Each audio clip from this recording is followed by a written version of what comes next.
Welcome to the Malfunction Radio, powered by God Access. I'm Genesis, your guide into the chaos of cybersecurity, pen testing, and red teaming. From hacking systems to exposing vulnerabilities, we're here to break things and build them back stronger. If it's not malfunctioning, we're not doing it right. Now, over to your hosts, Adam and Eve, for today's breakdown.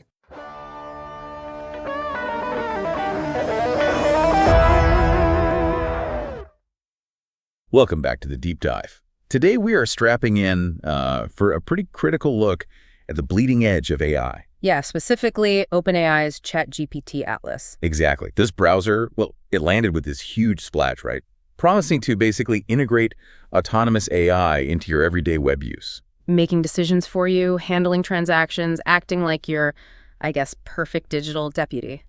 That was the pitch. The announcements were, well, seismic, weren't they? If Yeah. you follow AI, this idea of a truly autonomous agent working across all your logged-in sites, that felt like the next big thing. For sure. But our mission here, like always, is to cut through that marketing hype. We need to look at what came out almost immediately after launch. You mean the security findings? The red flag? Yeah, the critical ones popping up within days, sometimes even hours of Atlas actually hitting the market. It was fast. So we spent time digging into the research white papers, security firm reports, those performance comparisons. Sources that really dissect Atlas, looking at the features they claim versus, how it actually performs. And crucially, how its security looks compared to normal browsers, and frankly, its direct competitors. Which brings us right to the core question for this deep dive, doesn't it? Is Atlas really this revolutionary future assistant? Or is it what the security folks are saying? Something maybe more sinister. Like a comprehensive personality profiling tool disguised as a convenience feature. And functionally, a security nightmare. That's a strong claim. It is. We need to unpack not just what it does, but what basic security rules it might be, well, quietly breaking down. Okay, let's get into it. Starting at the foundation, which seems sensible. Right. When OpenAI, the big name in AI, announced a browser, I think a lot of us, probably many of you listening, expected something totally new, ground-up innovation. That expectation didn't last long, did it? The first tech breakdowns showed Atlas is built entirely on Chromium. Chromium, the same open source code under Google Chrome. And Microsoft Edge, Brave, Opera, Arc, Vivaldi, pretty much everything these days. Yeah, it's everywhere. One source we read had a pretty colorful take, calling it Sam's Chromium cosplay. Huh. Yeah, that captures the sentiment. And it creates this, immediate paradox we have to tackle. Which is? If OpenAI's models, their LLMs, are supposedly so advanced, if they really think AI can code better than humans, then why didn't they build a new browser engine? Or at least a totally new security setup from scratch? Exactly. Why just, fork a decade-old open source project and, as that analysis put it, just slap their logo on it? It really does feel like maybe the innovation wasn't in the tech kick itself, but just the branding, like a cop-out. It seems that way. But hang on, isn't Perplexity's browser, Comet, also built on Chromium? That's a really good point. Yes, it is. So maybe the Chromium base isn't the inherent problem. Maybe it's how Atlas uses it. That's the crucial distinction, yeah. Chromium itself is solid. It's robust. The failure here seems to be, twofold. One, there's zero real innovation in the browser's structure. And two, they decided to bolt this super privileged, kind of unstable AI layer onto that old structure without fundamentally rethinking the security side. So the end result isn't that different from just running ChatGPT in a normal browser tab. Or using one of those sidebar extensions that already exist. Right. Functionally, yeah, very similar. Except, and this is the part that should probably worry people, the data collection. Ah, yes, the data vacuum cleaner aspect. That's what one firm called it, right? A full spectrum data vacuum cleaner. Because the scope is huge. It really is. Traditional browsers, they have boundaries. They have to. Right, like Google knows my searches, but it doesn't necessarily see what I'm typing into my work email on a different platform. Exactly. There's compartmentalization, decades of privacy design focused on keeping things separate. An Atlas. Atlas just tears down those walls. By design. It collects, what? Everything. Pretty much. Browsing history, obviously. When you browse, what you search for. But also, and this is the really sensitive part, deep insights into your emotional context. The research suggests it actually tries to figure out if you're happy, sad, frustrated, jealous, anxious, whatever, based on your queries. Wow. Okay, that's a lot. And all that personal data goes straight to OpenAI. Straight into their systems. Yeah, it's way beyond just tracking clicks for ads. That feels like, I don't know, real-time psychological profiling. But that's why they call it a comprehensive personality profiling tool. Understanding the emotion behind a query is gold for tuning AI models. How so? Well, if the model knows you're asking a complex question because you're frustrated with simpler answers you got before, that helps it adjust its strategy, predict failure points better. It's not just about better ads. It's about making the AI understand your state of mind. Precisely. And even if OpenAI says, browsing content isn't used for training by default, collecting all that metadata, the context, the emotion, the timing is incredibly valuable for them, regardless of current policies. Okay, so you give up all this privacy. Presumably you get an amazing product in return. You'd hope so, wouldn't you? But that brings us to the embarrassing part. The pricing. Right. The browser itself is free, but only on Mac for now. Correct. But the main feature, the whole point of Atlas Agent Mode that's locked behind a pretty significant paywall. How much are we talking? You need a $20 a month ChatGPT Plus subscription just to use the agent features. $20 a month? And if you're a business user needing more, it jumps to $200 a month for ChatGPT Pro. You're paying a premium for all the risks we're starting to outline. Okay, let's compare that. Perplexity, their competitor with the Comet browser, they initially tried that $200 a month price too, right? They did, and very quickly realized it wasn't going to fly, so they made the core Comet browser completely free. And the kicker. The humiliation for Atlas, really, is that multiple independent tests, we saw videos, technical reports, they all showed Comet's free agent mode actually outperforming Atlas's paid version consistently. Yeah. Ouch. So slower, less effective, more intrusive, and you paid $20 a month for it. Yeah, one source just flat out called it a complete failure of value proposition, especially when the free alternative is built on the exact same Chromium base. So the value's not there. Let's dig into the functionality then. Section 2. Agent mode itself. The digital intern idea. Right, the autonomous part. It's supposed to handle complex tasks for you across websites, planning trips, ordering things. But the reality, according to the sources. Painfully slow. That's the phrase that kept coming up. Painfully slow. Like how slow? One analyst timed trying to order a PS5 game on Amazon using the agent. Logins, cart confirmation, shipping, payment fields. It was so clunky and deliberate. Yeah. The analyst figured they could have manually bought the game maybe 5 times over in the time it took the agent to finally complete the purchase, if it completed it. Wow. And technically, why is it so slow? Is it doing something complex? That's the other critique. The analysis suggests there's zero real innovation in the automation itself. It seems to be using tech similar to Python Selenium. Selenium, like the web testing framework. Yeah, that kind of basic web automation library. One source pretty bluntly said it's like a Python Selenium project from a B-Tech fresher. So they're just using the big AI model for the reasoning part, like figuring out the steps. Exactly. Using the LLM on steroids for reasoning, but the actual execution relies on old, slow automation tech. They basically made existing web automation complicated, expensive, and incredibly slow. And it gets tripped up by basic internet stuff, too. Oh, yeah. The CAPTCHA humiliation. Those prove you're not a robot puzzles. The most basic hurdle online, designed specifically to stop automation, and Atlas, the revolutionary AI agent. It just gives up. It gives up, can't solve them, which raises the question, what good is an automation agent if it can't even get past the front gate? It's supposed to handle the annoying stuff, but it fails at the most annoying thing on the internet. Right. And it's not just CAPTCHAs, downloads too. You can't download files.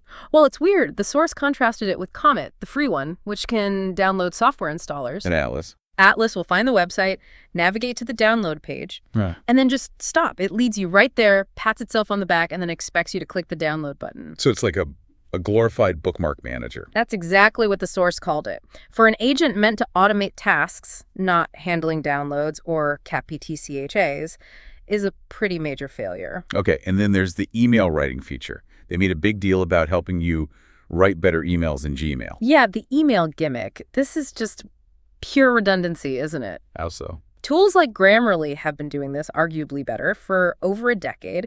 Plus, countless others, Quillbot, Jasper, offer great AI writing help. And they don't require you to use a specific browser that's hoovering up all your other data. Precisely. Using Atlas for this just seems like an excuse to get you to hand over your browsing history and pay $20 a month for something you can get better, often for free, elsewhere. It feels like they're just trying to wedge themselves into your daily workflow to justify the subscription cost. Even if the core tech isn't really offering anything new or better there. But honestly, the slowness, the redundancy, that's just inconvenience. Compared to the security problems? Exactly. Compared to what researchers found when they started poking at the architecture, this is where it gets, frankly, terrifying. Right, Section 3, the security dumpster fire, and the speed these flaws were found.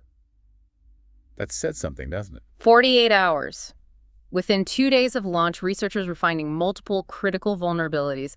0 days. And these aren't just minor bugs. No, these are 4 major attack vectors that don't just compromise Atlas, they fundamentally break the traditional web security models we've relied on for decades. Okay, let's take them one by one. Attack vector 1, persistent memory poisoning, found by LayerX. Yeah, this one is insidious because it targets the AI's memory. It's persistent context, not just a single session. How does it work? It uses a vulnerability called cross-site request forgery CSRF. Okay, CSRF, basically tricking my browser into doing something on a site I'm logged into without me knowing. That's a good summary.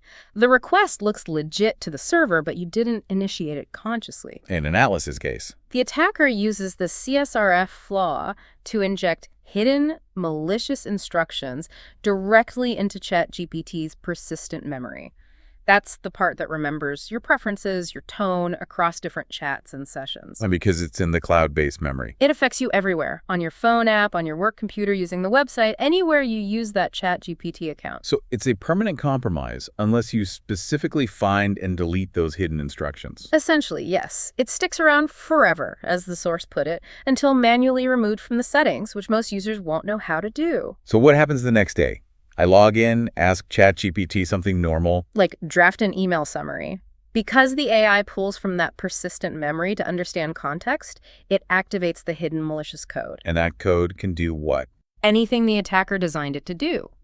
Subtly change the output, maybe inject code snippets that fetch malware from a remote server, steer your actions. You think you're getting help, but you're actually running the attacker's commands. Okay, that's deeply unsettling.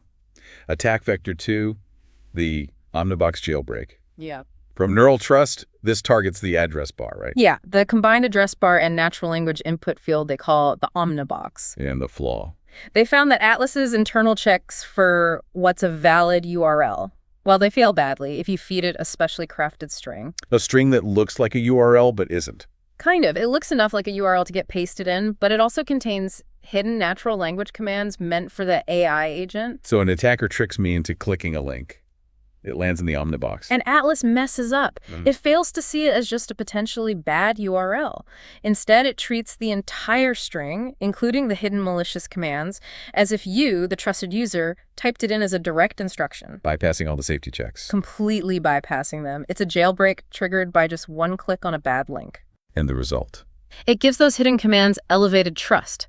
So the attacker could force the agent to redirect you to a very convincing personalized phishing page, or maybe even start making API calls using your logged-in accounts, all without the usual browser warnings. Okay, number 3, unseeable prompt injections. This sounds like something out of a spy movie. Brave and LayerX worked on this.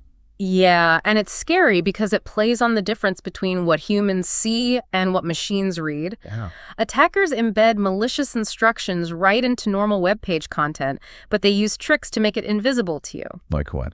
White text on a white background. Super faint text. Hiding instructions and HTML comments or image metadata that you'd never notice, but an AI reading the page code would see. So I don't see it, but the AI when I ask it to summarize the page. Exactly. Or maybe you ask it to take a screenshot and identify someone. The AI scrapes all the text, including the hidden malicious parts, and just assumes it's all part of your trusted request. It can't tell the difference between my instruction and the attacker's hidden one. It seems not. It often executes both, sometimes even prioritizing the injected command if it's phrased cleverly. The demonstration they showed was pretty chilling, wasn't it? Terrifying. A user simply asked the AI to identify an author from a screenshot. In the background, silently, the agent opened the user's personal email and navigated to an attacker's website. Just from asking about a screenshot, the source drew a pretty stark conclusion from this. Yeah. You can literally get your bank account drained by doom scrolling on Reddit. How does that work? Doom scrolling draining my bank. Think about it. If you're logged into your bank in one tab, And the AI agent has full access to all your logged-in sessions, which Atlas does. Okay. Then a hidden instruction embedded in some random Reddit comment, which gets processed when you ask the AI to maybe summarize the thread. That instruction could tell the agent to initiate a wire transfer or change your password. Well, I'm just passively reading stuff online. Exactly. You did nothing overtly risky, but the AI, acting on hidden orders, just performed a catastrophic action using your credentials. Okay, one more. Attack Vector 4. AI sidebar spoofing. Yeah. From SquareX Labs. This one targets the interface itself. Yes, it exploits your trust in the visual appearance of the AI assistant. Ow. A malicious browser extension, and crucially, one that doesn't need special permissions, can draw a fake AI sidebar directly on top of the real Atlas sidebar. It looks identical, pixel perfect. Oh, I think I'm talking to Atlas. You type your prompt into what looks like the familiar, trusted interface, but the malicious extension intercepts your prompt. And gives me back a fake answer. A malicious one disguised as helpful advice. You asked, "How do I fix this system error?" The fake sidebar might suggest running a helpful script that's actually malware, or tell you to visit a phishing site for updated drivers. And the danger is I'm not clicking a weird link. I'm just following instructions from what looks exactly like my trusted AI assistant. Precisely. The trust boundary is completely erased. It's a very clever exploit of user interface trust. This whole list, Yeah. it really points to a fundamental breakdown in security thinking. Section 4. Why doesn't traditional security work here? That's the crux of it. These AI browsers architecturally break the security models we've spent decades building. Because the AI operates as this super trusted entity. Exactly. It has full user privileges across all your logged-in sessions all at the same time. It holds the admin keys to your entire digital life, and it's trusted implicitly by the browser. So things like the same origin policy, Yeah. SOP, that bedrock security principle that keeps websites separate. Useless here. SOP stops scripts on, say, a sketchy website from reading data from your online banking tab. It builds walls between origins. But the AI agent. The AI agent lives above those walls. It operates with your full authority across all origins. When it makes a request to your bank, it's coming from you, the trusted user, not some random script. The walls just vanish. And course protections. Cross-origin resource sharing. Same problem. Core's rules manage how different domains share resources. But again, the AI agent is making requests on your behalf. If you tell it to summarize info from your email alongside a news article, it makes those cross-origin requests with your full blessing. Core's doesn't stop it. So the core architectural flaw is giving this LLM the keys to the kingdom. And then just hoping it can magically tell the difference between your real instructions and cleverly hidden or spoofed attack commands, which, as we've seen, it often can't. And you've given these keys to something that's inherently, well, unreliable sometimes. The hallucination problem. Absolutely, a critical point. We know LLMs hallucinate. They make stuff up, confidently spout nonsense, get stuck in loops, lose track of reality. Which is maybe funny or annoying if you're just chatting with it. Right. But combine that known instability with agent mode when it's logged in. When it has the power to access your bank, make purchases, change passwords, post on social media. Then a hallucination isn't just weird, it's potentially disastrous. Exactly. The source mentioned a test where an agent was trying to book an Airbnb. It realized the dates were booked, but then got stuck in a loop, just trying the same failed booking sequence over and over again. Okay, annoying for booking a room. Now imagine that same logic loop applied to initiating a wire transfer, or repeatedly trying to change a setting it shouldn't. That known AI flaw, unreliable self-correction, becomes a massive risk in sensitive contexts. And for developers using AI for coding, the vibe coding nightmare. Yeah, this ties back to the memory poisoning vulnerability. If a developer is using Atlas collaboratively, describing what they want and having the AI generate code, The poisoned memory could affect the code it generates. subtly, yes. It could inject malicious lines, maybe a hidden call to a remote server disguised as normal setup code. So the code looks okay at a glance. But it contains a backdoor. And because developers are using AI partly for speed, they might not scrutinize every single generated line closely enough to catch a subtle malicious insertion. It's a way to sneak backdoors into production code. These aren't just theoretical risks, though. The sources had actual numbers, right? Yeah. Phishing block rates. Yes, LayerX tested Atlas against 103 real active phishing attacks. The results, well, they speak for themselves. Let's hear them. How did traditional browsers do? Google Chrome, kind of the baseline, blocked 47% of those phishing attacks. Microsoft Edge, a bit more aggressive, blocked 53%. Okay, so roughly half. And OpenAI Atlas, the $20 a month AI browser. Atlas blocked 5.8%. 5.8%. Yeah, that's a 94.2% failure rate against active phishing attacks. So let me get this straight. If I switch from Chrome or Edge to Atlas, You are potentially up to 90% more vulnerable to phishing, malware, credential theft, and you're paying $20 a month for that privilege. that's staggering. What about for businesses? Enterprise security. Also lacking.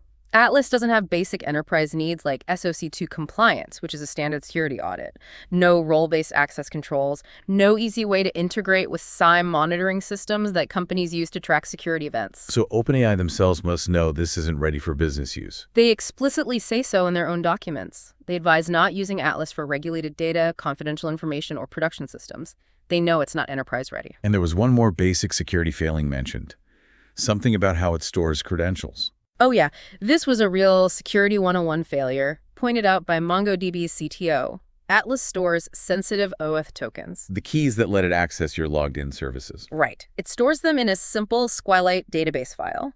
But crucially, it does this without using standard operating system keychain encryption. Wait, so the tokens are just sitting in a file unencrypted by the OS keychain? Essentially, yes. Stored with 644 permissions, meaning pretty much any process running as you on your computer could potentially read that file and steal those tokens. That's not some complex AI attack. That's just basic secure storage practice being missed. Exactly. It really highlights how rushed the security implementation seems to have been. Okay, so we've covered slow, expensive, flawed architecture and catastrophically insecure 90% less phishing protection. Let's move to our final section, the redundancy problem. Do we even need these things? That's the fundamental question, isn't it? Why build a whole separate AI browser? When most major LLMs, ChatGPT, Claude, Gemini, Perplexity can already search the web. Right. They can pull in information, synthesize answers from web results directly within their own interface. You don't need a dedicated browser demanding admin access to your whole life just for that. And if I just want AI help while I browse, summarizing things, drafting replies. You can just open ChatGPT in a normal browser tab or install one of the many browser extensions that add AI features to Chrome or Edge or Firefox browsers with mature security. So Atlas is really just wrapping Chromium, adding an AI layer that talks to Google Search anyway. Pretty much. One source nailed it, calling it just middleware. It's an extra layer, not a fundamental improvement. And this points to a broader issue in the browser market. Definitely. What some call the Chromium wrapper epidemic. Instead of tackling hard problems, new security models, new rendering engines, better privacy. Companies just take Chromium, add a skin and some features, and call it innovation. Yes. Microsoft did it with Edge, Brave, Opera, Arc, Comet, now Atlas. It's the easy path. The market needs real structural change, not just more Chromium clones with different bells and whistles. And the irony here is that OpenAI's own security chief basically admits the core problem isn't solved. Yeah, Dane Stuckey, their CISO. He publicly stated that prompt injection remains a frontier, unresolved security problem. He acknowledged that attackers will target these gaps. So the head security guy at the company is warning everyone about a fundamental, unsolved risk. In the product they just launched and are charging $20 a month for, it's quite something. It feels like prioritizing being first over being safe. But researchers aren't just pointing fingers, they're suggesting fixes, right? Ways to make this safer. They are. The core problem is the AI mixing up user instructions with untrusted stuff from the web. So the fixes focus on separating those. Like what? First, architecturally separate user prompts from web content. Treat them as fundamentally different data types. Second, require explicit user confirmation, a clear "are you sure" step for any sensitive action like a purchase, a post, a data transfer. Don't let the AI decide alone. And the most fundamental change needed. Proper sandboxing. Clear trust boundaries built into the architecture from the start. The AI agent needs to be compartmentalized, its privileges limited, and web content needs to be treated as inherently hostile by default. Without that architectural shift. These other fixes are just, as one source put it, band-aids on a fundamentally broken model. Okay, let's wrap this up. For you listening, what's the practical takeaway? Atlas. Slow, expensive, kind of redundant. And most importantly, dramatically less safe.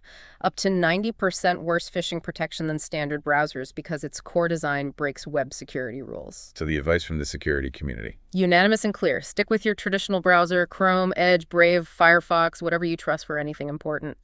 Banking, email, work stuff, financial accounts. Use the browsers built with decades of security hardening. But what if I want to play with these new AI browser features? They sound cool, even if flawed. Then the advice is treat them like toys, not tools. Use them for casual browsing where you're not logged into anything sensitive.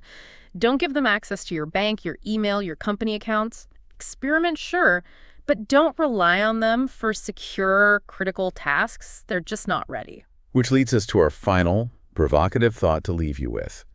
If a major company like OpenAI, with all its resources, is willing to ship a product with a huge, known, unresolved security flaw like prompt injection, A flaw their own CISO publicly warns about. just to hit a launch deadline or be first to market, what does that signal about the future? What other basic security assumptions that we rely on every day might these powerful new agentic AIs be quietly dismantling without us even realizing it yet? Thank you for tuning into the Malfunction Radio powered by God Access. That was a great breakdown from Adam and Eve. It's been a pleasure guiding you through today's deep dive into the world of cybersecurity and red teaming. Remember, if it's not malfunctioning, we're not doing it right. Stay curious, stay secure, and we'll catch you in the next episode. Bye!